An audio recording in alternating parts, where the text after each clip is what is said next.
This is section 2.4, and we have several topics: multiplication, division of integers, and exponential expressions.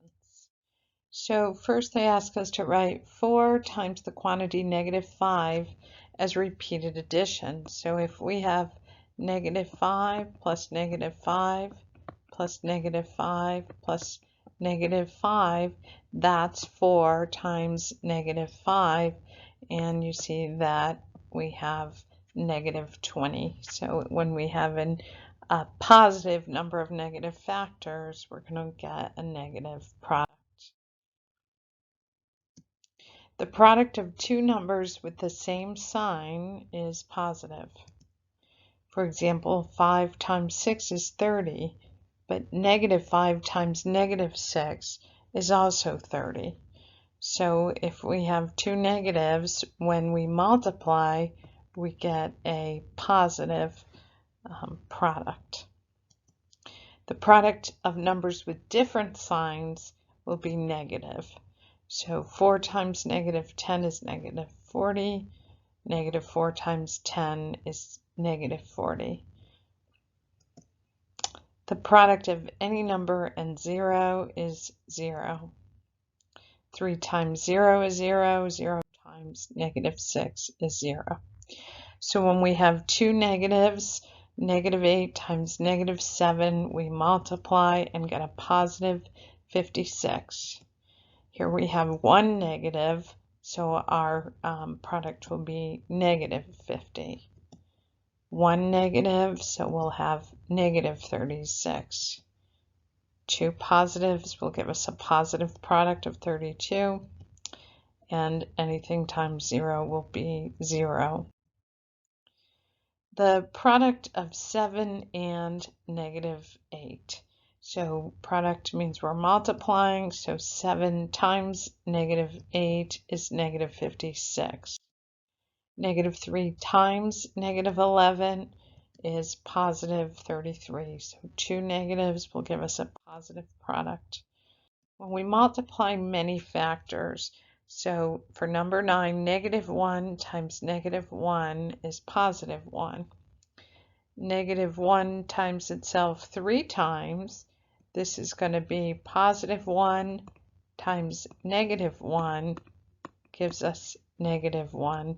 And number 11, if I group these together, I'm going to have positive 1 times positive 1 is 1.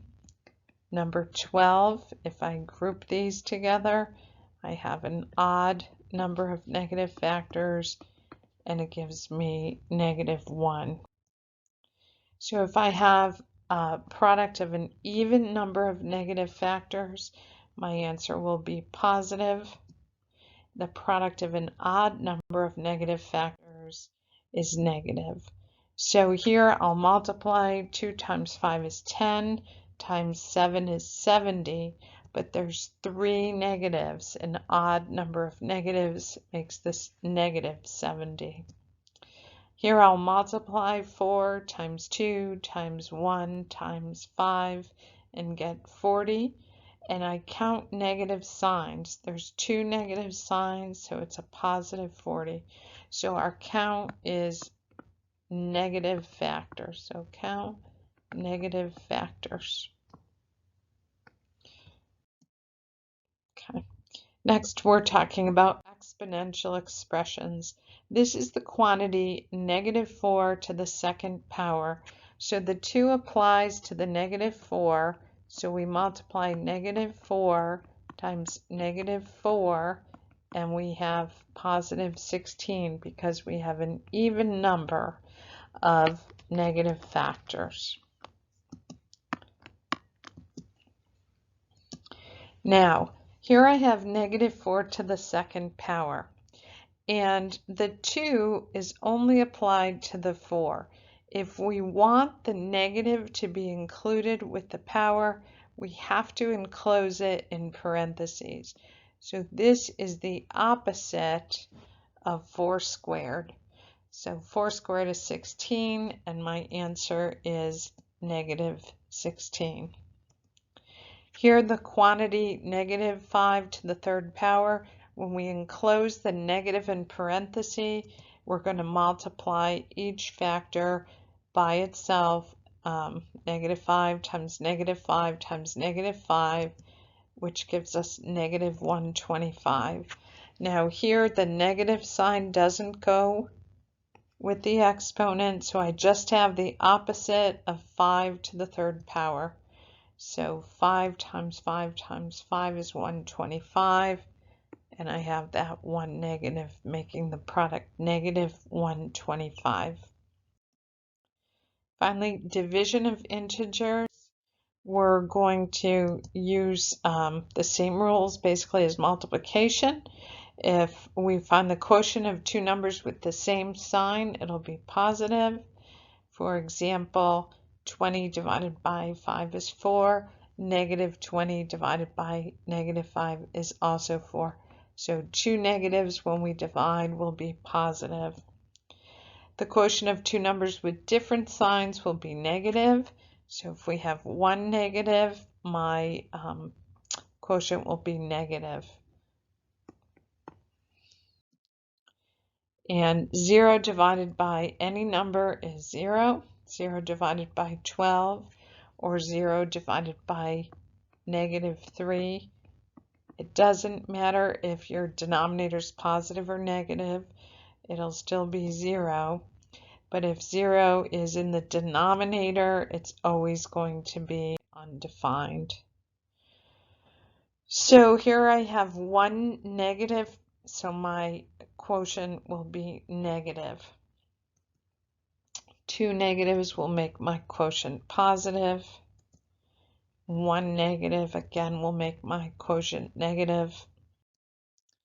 0 divided by anything is 0. Anything negative 8 divided by 0 is undefined. Some translations. The quotient of 26 and negative 13. So it's in order 26 divided by negative 13. So we have one negative, and it's going to give us the negative 2 quotient. Negative 45 divided by 5, again, one negative gives us a quotient that's negative. Negative 4 divided into negative 24. So this time it's negative 24 divided by negative 4, and two negatives is going to give us a positive 6. Between midnight and 6 a.m., the change in temperature was negative 18 degrees Fahrenheit. Find the average hourly change in temperature. So how many hours are there between midnight and 6 a.m.? There's 6 hours. So we're going to take negative 18 and divide by 6, and our answer is negative 3. So between midnight and 6 a.m. each hour, the change in temperature was 3 degrees colder. And now I have skill practice problems for you to work out on paper and submit.